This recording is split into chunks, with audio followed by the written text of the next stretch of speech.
Selamat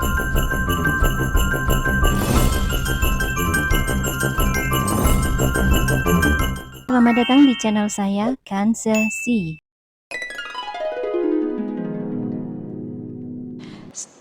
Untuk lebih melengkapi penjelasan ini, saya mohon izin untuk menyampaikan paparan terkait transformasi pengelolaan kinerja guru dan kepala sekolah dalam platform Merdeka Mengajar.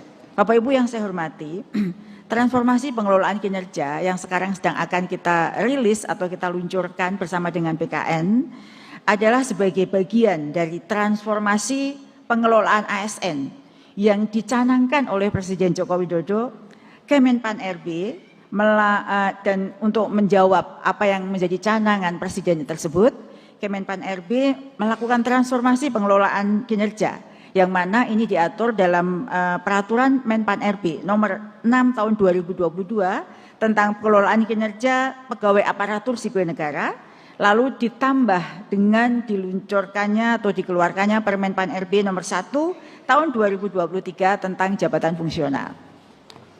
Bapak Ibu yang saya hormati, sekarang pertanyaannya, mengapa sih kita perlu melakukan transformasi pengelolaan kinerja guru dan kepala sekolah? Kira-kira manfaatnya ini untuk siapa? Kami sampaikan bahwa transformasi ini dapat dimanfaatkan oleh banyak pihak, terutama 3 pihak yang sangat mengambil manfaat terkait dengan hal ini. Yang pertama, bagi pegawai itu sendiri, ini sebagai alat untuk merencanakan, melaksanakan dan meningkatkan kinerja sesuai ekspektasi pimpinan. Jadi kami sudah menjawab tantangan di dalam Permenpan RB yang dikeluarkan, bagaimana kita bisa merencanakan, melaksanakan dan meningkatkan kinerja sesuai ekspektasi pimpinan tersebut. Lalu bagi pimpinan itu sendiri, transformasi pengelolaan kinerja ini sebagai alat yang dapat digunakan untuk mengelola kinerja pegawai atau kinerja secara individu dan kolektif dan bisa berdaya mencapai tujuan dan sasaran organisasi. Pimpinan juga sangat akan mendapatkan banyak manfaat terkait dengan hal ini, dan bagi pemerintah daerah sendiri ini sebagai alat dalam mengelola kinerja seluruh unit untuk mencapai tujuan dan sasaran pemerintah daerah.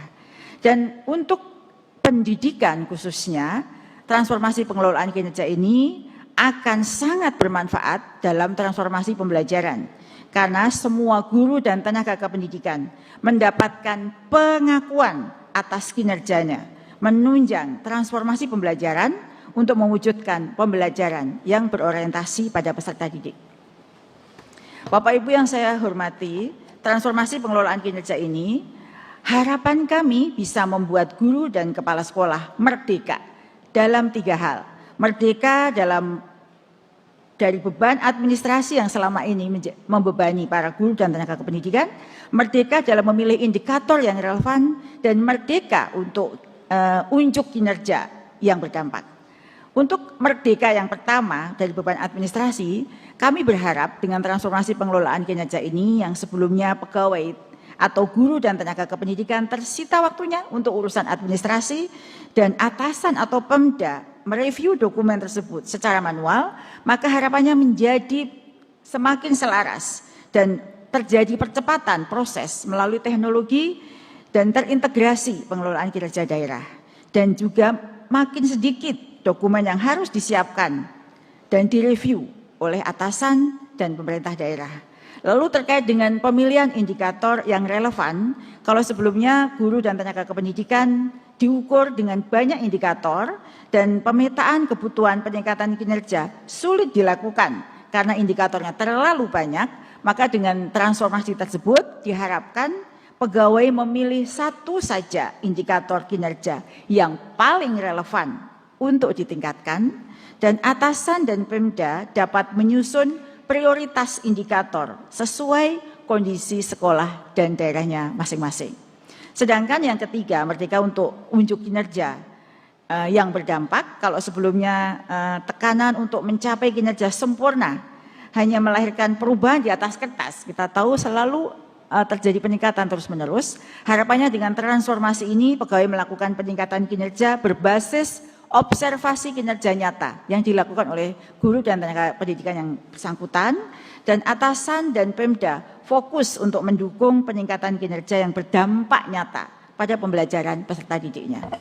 Bapak Ibu yang saya hormati, terkait dengan bagaimana cara melakukan pengelolaan kinerja yang sekarang akan kita riliskan, ada 3 tahapan pengelolaan kinerja yang mana kami akan siapkan tahapan ini lebih praktis dan bermakna untuk mendorong kinerja yang relevan dan dengan pembelajaran masing-masing.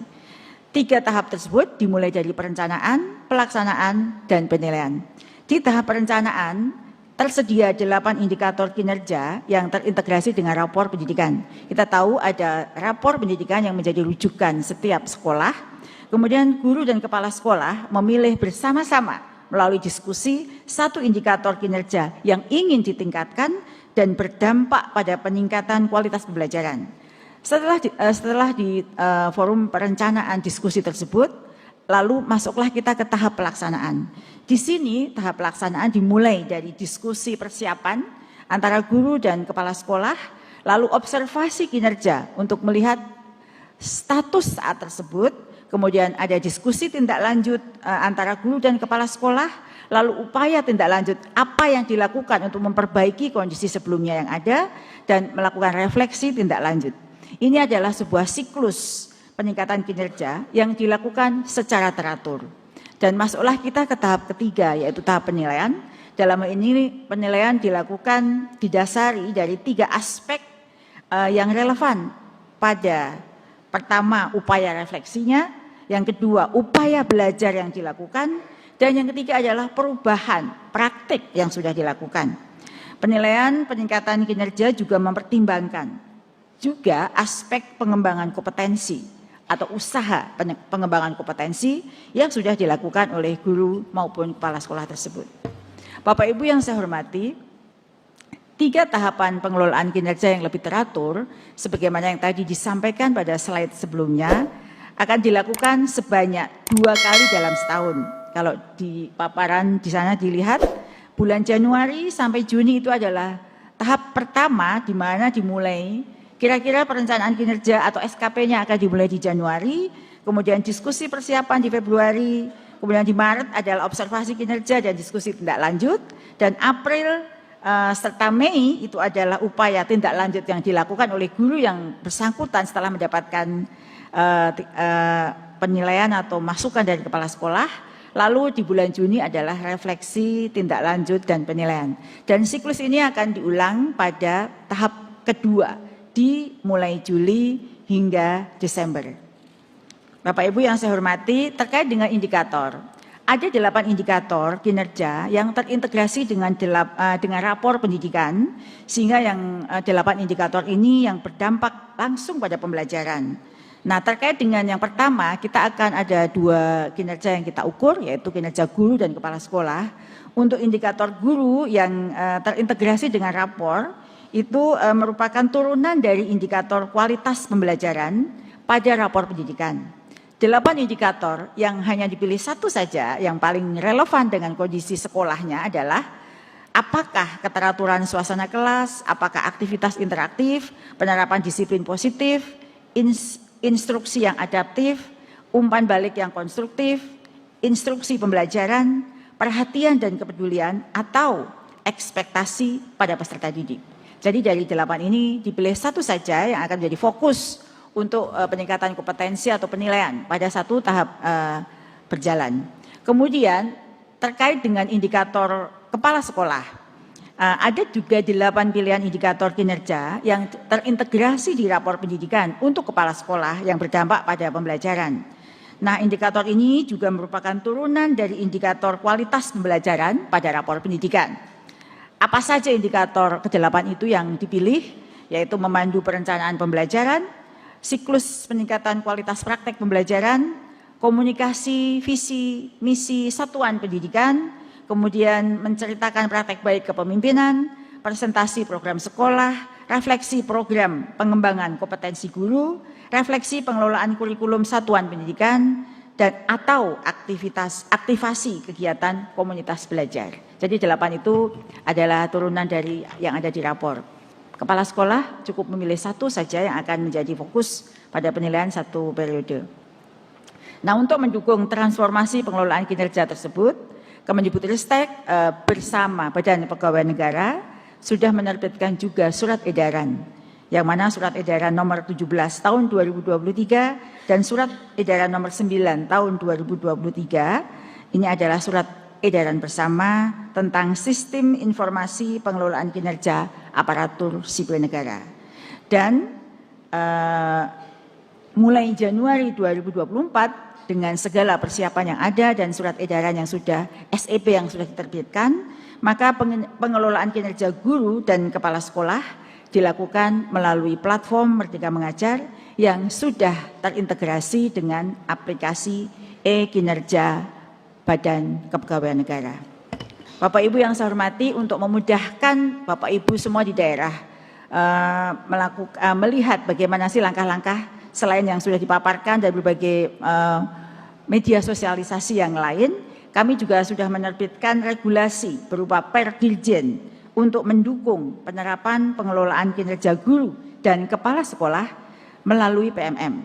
Perdirjen GTK nomor 7607 tentang petunjuk teknis pengelolaan kinerja guru dan kepala sekolah bagi para pemerintah daerah, kepala daerah, guru yang ingin mengetahui lebih jauh secara teknis bagaimana menggunakan fitur ini. Bapak Ibu yang saya hormati, pengelolaan kinerja guru dan kepala sekolah yang dirilis sebentar lagi lebih praktis dan relevan di platform Merdeka Mengajar karena sudah terintegrasi dengan e-kinerja Badan Kepegawaian Negara. Praktisnya adalah dokumen yang diisi dan disiapkan menjadi lebih sedikit sehingga beban administrasi guru dan kepala sekolah mulai berkurang, dan relevannya adalah praktek kinerja mengacu pada 8 indikator rapor pendidikan yang direkomendasikan sehingga pengelolaan kinerja akan sesuai dengan kebutuhan peningkatan pembelajaran di satuan pendidikan. Dan berdampak nyata harapannya penilaian kinerja akan lebih berdampak pada kualitas pembelajaran berdasarkan observasi kelas. Guru dan kepala sekolah juga akan mendapatkan apresiasi sesuai dengan kinerjanya masing-masing, sesuai dengan amanah peraturan perundangan yang ada, bahwa apresiasi penghargaan sesuai dengan kinerja masing-masing guru dan tenaga kependidikan. Bapak Ibu yang saya hormati, guru dan kepala sekolah dengan fitur pengelolaan kinerja ini akan semakin mudah melakukan 3 tahap pengelolaan kinerja di platform Merdeka Mengajar yang terintegrasi dengan e-kinerja. Baik seperti yang tadi saya sampaikan, di tahap perencanaannya, guru hanya perlu fokus meningkatkan kinerja pada salah satu indikator rekomendasi rapor yang telah terintegrasi. Kemudian mudah yang kedua di pelaksanaan, di tahap ini kepala sekolah akan melakukan observasi kelas dan melakukan penilaian berdasarkan rubrik yang sudah disediakan di PMM. Dan mudah yang ketiga dalam tahap penilaian, kepala sekolah dapat melihat rangkuman pencapaian guru untuk predikat kinerja yang sudah terintegrasi dengan sistem e-kinerja BKN.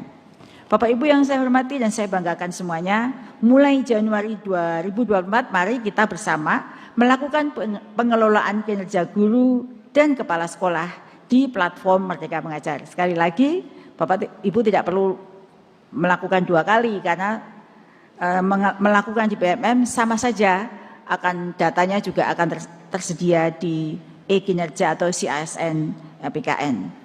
Kapan kira-kira Bapak Ibu guru dan kepala sekolah mulai melakukan pengelolaan kinerja di BMM setelah dirilis di penghujung tahun 2023 ini? Akan dimulai di 1 Januari 2024. Guru sudah mulai dapat mengumpulkan SKP di BMM.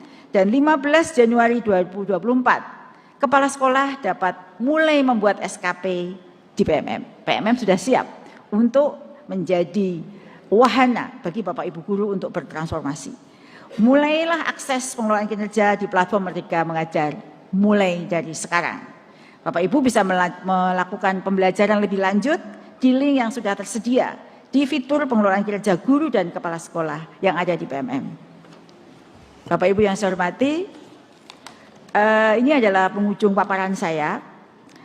Saya meyakini bahwa perilisan fitur pengelolaan kinerja guru di platform Merdeka Mengajar akan dapat membantu guru dalam meningkatkan kinerjanya dan dampaknya akan terasa nyata pada pembelajaran dan capaian belajar murid tanpa harus terbebani administrasi.